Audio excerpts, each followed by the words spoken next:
अच्छा, मैंने शुरू दिन भी आपसे कहा था कि कथा वार्ता यज्ञ याग ऐसे ब्राह्मण से कराओ जिसको आप जानते हो, जो ब्राह्मण माँ बाप की संतान है। कई बहरूपीय संसार में घूम रहे, बहरूपियों से, पाखंडियों से, स्त्रियों से कथा कराना महापाप है।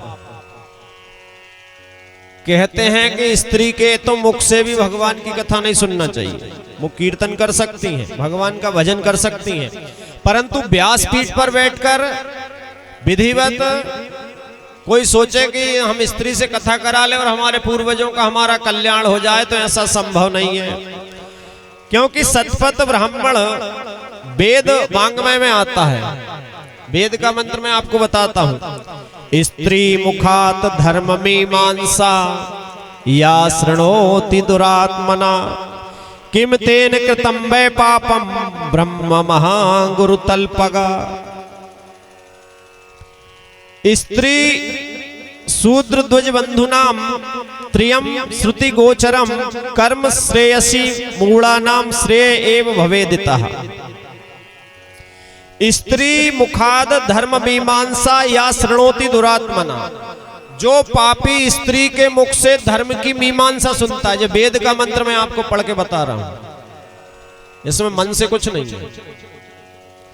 जो पापी स्त्री के मुख से वेद मंत्र सुनता है, किम तेन कृतं पापम, ऐसा कौन सा पाप है जो उसने नहीं किया। मतलब दुनिया में ऐसा कोई पाप नहीं है जो उसको नहीं लगे।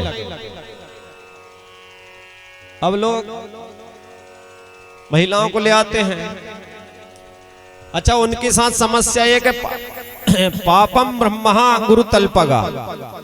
गुरु हत्या का जो पाप है, ब्रह्म हत्या का जो पाप है, वह स्त्री के मुख से कथा सुनने का पाप है।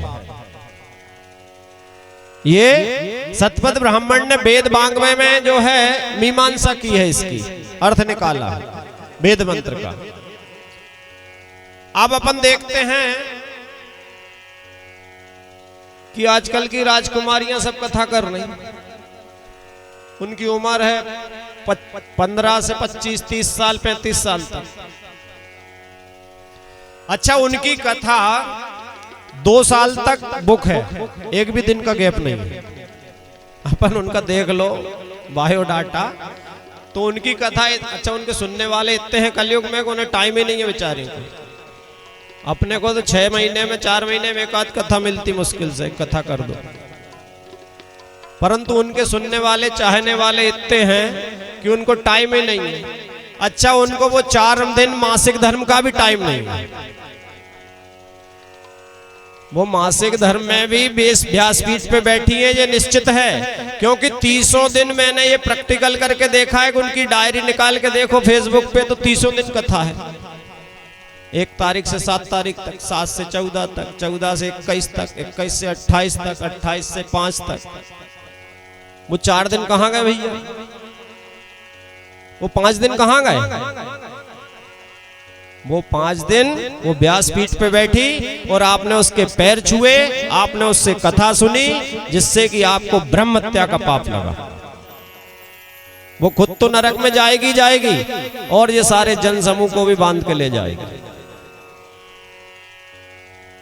माताओं को अधिकार ही नहीं है।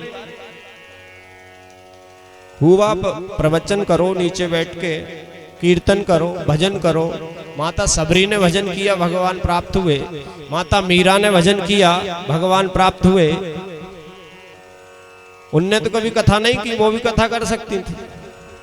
ये कलयुग है, सब उल्टा है इसका रिवाज। अब ज्यादा बड़े मन से कह दो तो लोग मेरे पुतले जलाने लगे, ज्यादा ज्यादा क्या करेंगे। पंडित जी, अच्छा सही बात कड़वी होती है, सही बात कड़वी होती है।